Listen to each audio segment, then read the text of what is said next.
Houston is not an unusual place for devastating hurricanes, but in the era of climate change disaster, Harvey hit the state like no other. In just 6 days, 33 trillion gallons of water were dumped onto the area, the greatest amount of rain for a single storm in continental U.S. history, with 3 times more rain than Katrina. The catastrophic flooding destroyed thousands of homes and left many areas of Houston in ruins. But these homes all have something in common. Like the devastated neighborhood I visited in Northeast Houston, low-income, Black and Latino residential areas are what is known as fence-line communities, or those in the highest risk borders of flooding and pollution. To learn more, I talked to an expert on fence-line communities, Dr. Robert Bullard, Distinguished Professor of Urban Planning and Environmental Policy at Texas Southern University. Well, if you look at, Houston is a petro capital, and it's has lots of industries, and many of the communities that are near the refineries and petrochemical plants along the ship channel, many of them are also in areas that's prone to flood, and so you get this, people who are living in areas that's affordable, areas that because of residential segregation, because of housing discrimination, in many cases people are forced to live in areas that are risky and very vulnerable, not just to storms like Harvey or these monster hurricanes, but also just with downpours. Harvey was different is that it spread the pain. It kind of like democratized the suffering, but yet still, when you look at it, the communities that have few resources and few bank accounts that can allow them to bounce back quickly. That's how it's hit them the hardest, because they don't have the cushion to make them more resilient. Right, the recovery certainly was not democratized, Professor, as we know. Let's talk about how urban planning and gentrification has exacerbated these fence-line communities and vulnerable communities. Well, Houston is a city that in many cases defies logic in terms of where things get built and how they get built, and the whole idea of where investments go. We have sparkling downtown areas. We have beautiful urban complexes that's of high rises, but at the same time we have areas that are semi-rural, areas that have very little infrastructure in terms of drainage, in terms of flood control. The areas that have basically open ditches and gullies and no sidewalks, and kids have to walk along the street next to ditches to get to school, and when it rains, those gullies and ditches fill, presents a lot of problems in terms of safety, health and safety for children. Well, Houston is the only major city in the United States that does not have zoning, and it has allowed for really willy-nilly, haphazard kinds of development. And because of that unrestrained capitalism, it means that if you have the money, you can almost build anything anywhere. And so that kind of less protection for poor communities and communities of color, and not having the kinds of investments in infrastructure such as flood control, has made many communities basically sacrifice zones. And so when you start looking at laying a map out on the table and talking about which communities are over polluted by industry and air pollution and water contamination, which communities have open drainage ditches, and which communities are more likely to have illegal dumping of waste. I mean, these are the same communities that are low-lying and generally poor and have an infrastructure that's older and not maintained. And most of this is on the east side of Houston. Houston's east side is heavy industrial, heavy concentration of African American and Latinos. And so when you talk about that schism between these two Houstons that we're talking about, the west side is more residential and it's more upscale, and then you talk about on the east side is where you have a lot of these industries and these neighborhoods that are fence line, and oftentimes people call them sacrifice zones, in areas that where anything goes, and these are the same areas that don't have grocery stores. These are where you have concentration of food deserts. These are the neighborhoods where you don't have a lot of parks and green space. And so when you talk about things that communities don't have, what we're saying is that if we are to recover in a way that's equitable, we have to address a lot of those disparities that existed before the storm.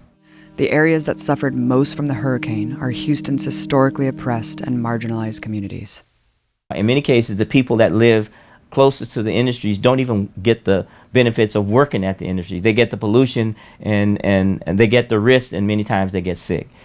That's the environmental racism, is when we allow certain types of risk and health threats to somehow be targeted toward groups and communities because of that race. It's real. We live, as I say, we live in areas in the South and in Houston, and Houston is definitely a southern city, that many of its neighborhoods and its environmental landscape was shaped by Jim Crow segregation, racial segregation. And if you look at, as I said before, we have, in 2017, we still have racially identifiable neighborhoods that we know by name, and we know when you travel through, you know by when you see the population, you see certain things are not there, and you can identify in terms of amenities. What happened in terms of the infrastructure and the flooding of certain neighborhoods and the disparate impact of the flooding, that's not natural. You know, that's an unnatural disaster. The political dynamics involved in pushing people toward risk and not allowing certain communities to have the benefits of infrastructure improvements, that's not natural. That's unnatural. Racism is unnatural. It doesn't make sense. It's an illness. It becomes a mental health issue. But it's not just poor residential areas that were treated so inhumanely, and even more marginalized sectors treated with similar heartless disregard. I talked to Azzurra Crispino, co-founder of PAPS, Prison Abolition Prisoner Support, to find out what happened to Houston's incarcerated population. So let's start by discussing what you know about the damage done to those 3 prison units run by the Texas Department of Criminal Justice. So in terms of the Gist, Stiles, and LeBlanc unit, we know that there was standing water in all 3 of the units. We know that there was lack of sanitation available to the inmates. They weren't able to shower for a minimum of 10 days. When porta potties were finally delivered, they were insufficient porta potties. In at least one of the units, the porta potties were clumped together in such a way that it was not accessible to all of the inmates to be able to go there. We have widespread reports that only the guards were allowed to use the porta potties. So men are obviously having to make do in terms of sanitation however they can. So you mentioned the evacuees. What happened to them? We know from an activist who went to visit inmates in Ferguson unit that more than 500 men were evacuated to this unit.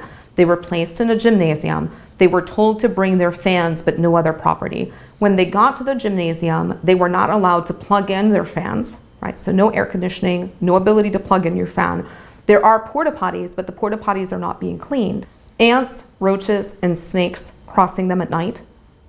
No ability to go anywhere or do anything except to be in this gymnasium. So you have a situation where a federal government agency, right, has recognized that this is a coastal floodplain that is likely to flood anytime, right? If I lived there, I would have to carry additional flood insurance. But TDCJ does not have an evacuation plan in place that is constitutional, humane, and respects the taxpayer.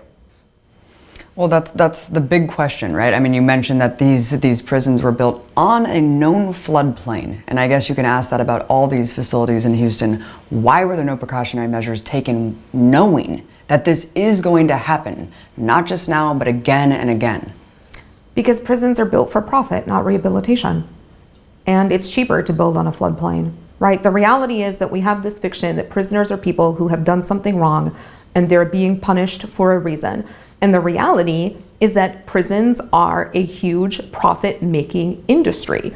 So if you were to put these units in non-floodplain areas, that's real estate that's substantially more expensive. But it's much more than flood water that earns Houston's low-income areas the title sacrifice zones.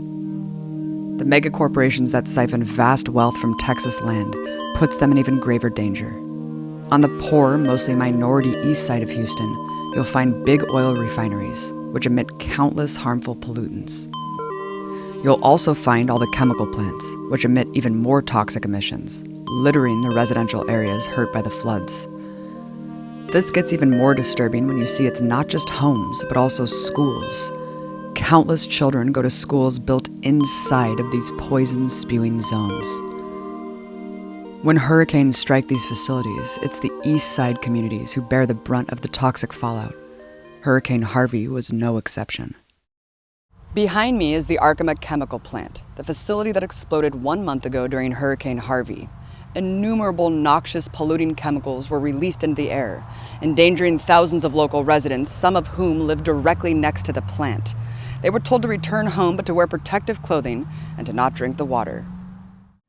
So we're driving by the Arkham chemical plant right now, where water was about 6 feet deep in the plant. They said it was an unprecedented amount of flooding, but as we know, they had experienced something very similar just a few years prior and actually failed to take those precautionary measures to prevent more explosions. So right across from the plant, there's people, there's houses, there's trailers, hundreds of people who live here who have to return back to their home. Many of them have farms, they have lives to live. Holy, there was just a huge dead deer in the gutter. Wow, that was really intense. I spoke with Yvette Arellano of Houston's grassroots Texas Environmental Advocacy Services to learn more. So can you start by outlining what exactly happened at the Arkham chemical plant back in August? Well, in August, Arkham basically lost their backup energy source, and they had a total of 9 different refrigerated units.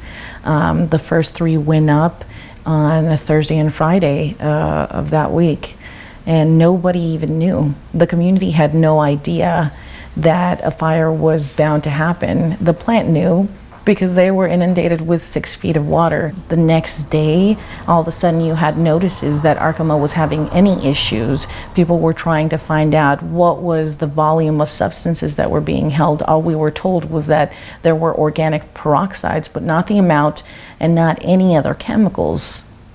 Any plant like Arkham, that is a chemical plant, will produce more than just organic peroxides.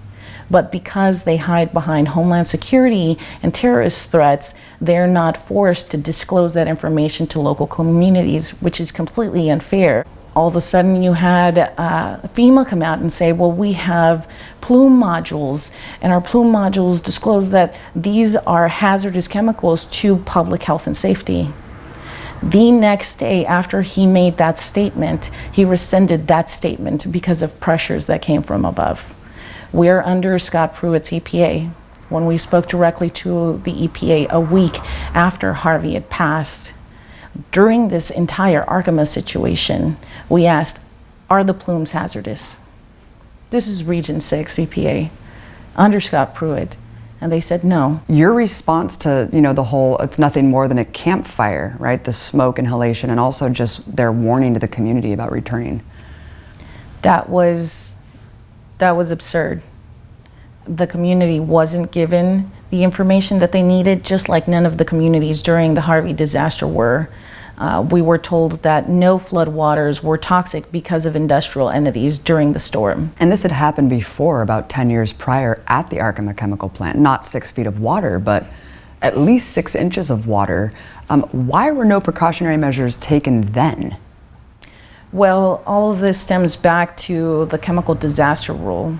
The chemical disaster rule outlines that these facilities that are called RMP facilities, or risk management plan facilities, have to be transparent with communities and outline evacuation plans and let communities know what they're storing.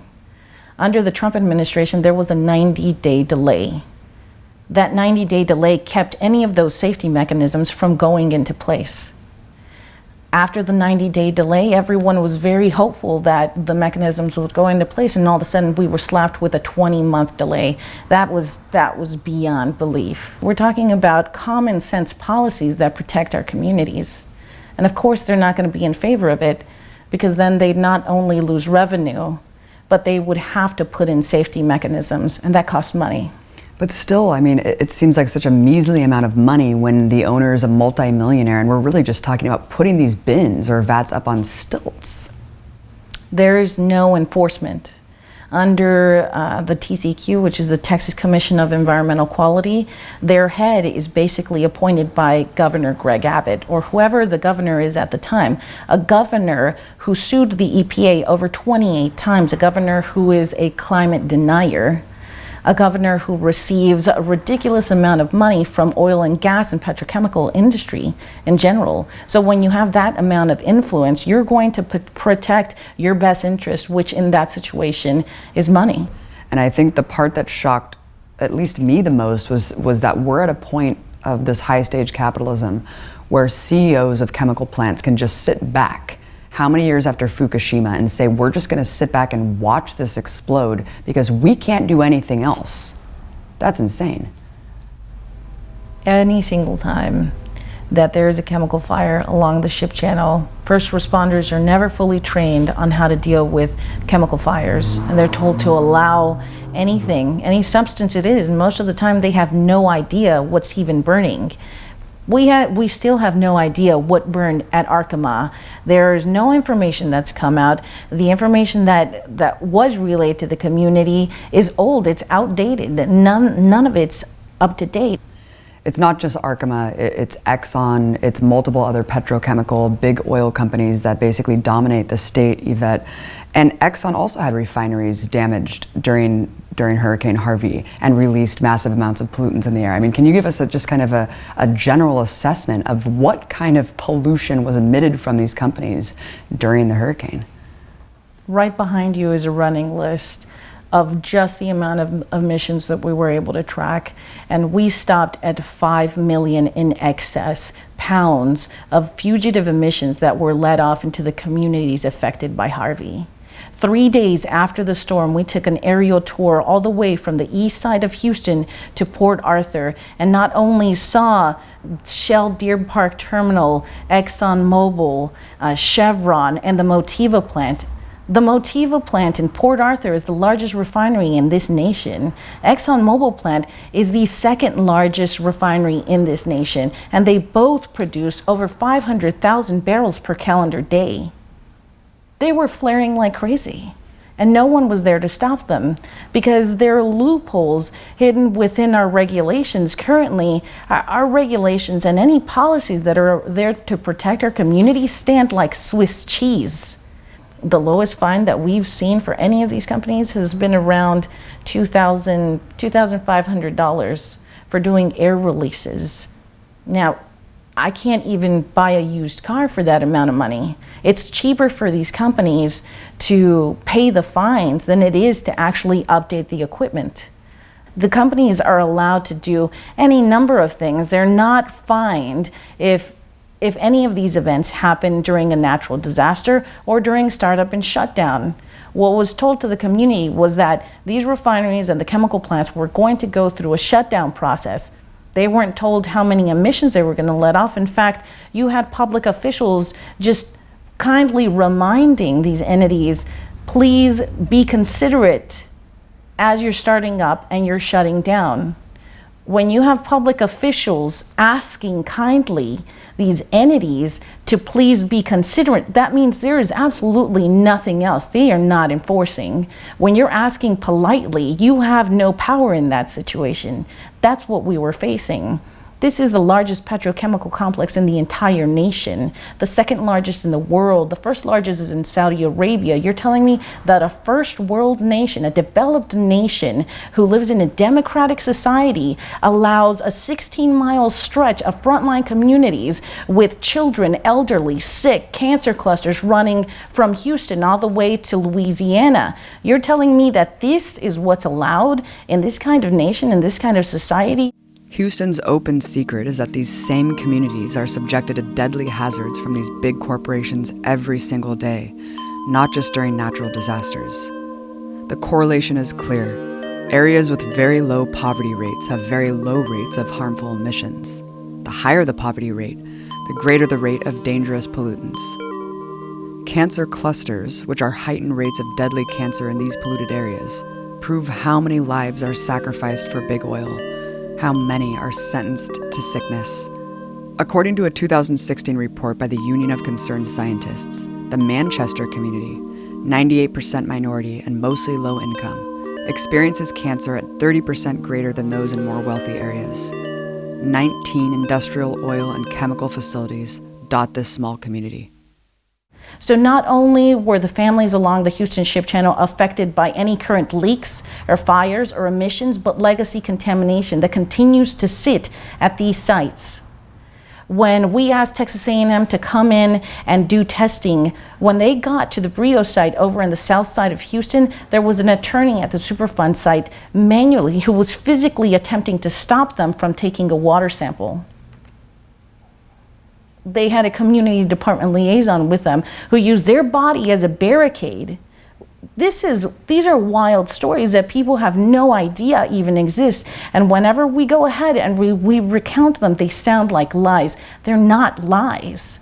This is what happens in states that are infiltrated with oil and gas infrastructure, their extractive industries. Everyone is affected. Everyone in Houston sits under a benzene plume. Houston has never even met the federal air quality standards since the Clean Air Act's establishment. Let's talk about how this all happened. Let's talk about urban planning. Let's talk about gentrification and how basically this concrete jungle was built on a swamp and how that's affected this. This entire area wasn't meant to be inhabited by people in general. Most of the bayous, Houston is nicknamed the Bayou City, but most of our natural waterways and bayous were covered in order for development to even start. The communities of Manchester, of Clinton Park, of the 5th Ward have always been predominantly communities of color. The Houston Ship Channel was originally only 10 feet wide, 4 feet deep, and it wasn't until oil and gas infrastructure started coming in after the discovery of oil in Corsicana and Spindletop, Texas in 1901. What Houston saw was throughout Goose Creek and the Houston Ship Channel, hundreds of oil derricks and pumps just coming straight out of the ground. So from 1901 to 1906, you have oil and gas just infiltrate the entire area. We didn't export any of this. Originally, it was cotton. It's the South. So the communities that also outlined the Houston Ship Channel were going to be your historically black communities. Slavery, cotton, the exportation of cotton, historically black neighborhoods. The same ones who continue to have to pay the price. Except now you also have communities that are majority immigrant communities or Latino communities, and you can look down the Houston Ship Channel and see this legacy continue. You have the east side and the west side. On the east side, you have every single refinery worker job, every refinery, any oil infrastructure is going to be there. On the west side of town, you have the densest population for the headquarters of these energy firms. You have BP America sitting on the west side of Houston in their high towers. You have an entire section of Houston called the Energy Corridor. You have the densest amount of headquarters sitting right in downtown, and they're all sitting there with nothing to fear. And you're going to get a lot of resistance, obviously, in a petrochemical big oil town where people are working in the industry. We saw the same thing with the BP oil spill. It seems like there's so much resistance. As you mentioned, these are entrenched red states with climate denial public officials. What can be done to get environmental justice here? We're the only entity down here in this city basically advocating for environmental justice. It's difficult, just like you said. You have an education system that STEM programs, science and math are completely funded by oil and gas interests. where teachers get reprimanded if they talk too long about climate change, where the future of students lies in maritime programs, where they don't necessarily get advanced math or science skills. They get taught how to work a tractor or a pipe. There is no study that even has chemical exposures and their effects on public health available. You just won't see that. Why? Because you have hospitals in the medical center with wings that are funded by Kinder Morgan, with wings that are funded by ExxonMobil and Shell, and it's not going to happen. Our local universities, as much as you have kind-hearted souls working there, their departments are held at the behest of oil and gas, because as soon as they have any real studies, they'll lose funding. What we do is try to uplift the narrative and the stories, and we try to advocate. And then we get down to the main issue, which is the people who are being sacrificed are the most powerless in this situation. The people who are being sacrificed are also those who lack the influence with public officials. We don't have the amount of PACs or money to basically sway the vote. We live in the deep red South, an extremely racist area in this entire nation. We're not in a post-racial society. We're poor and we're affected, and no one cares.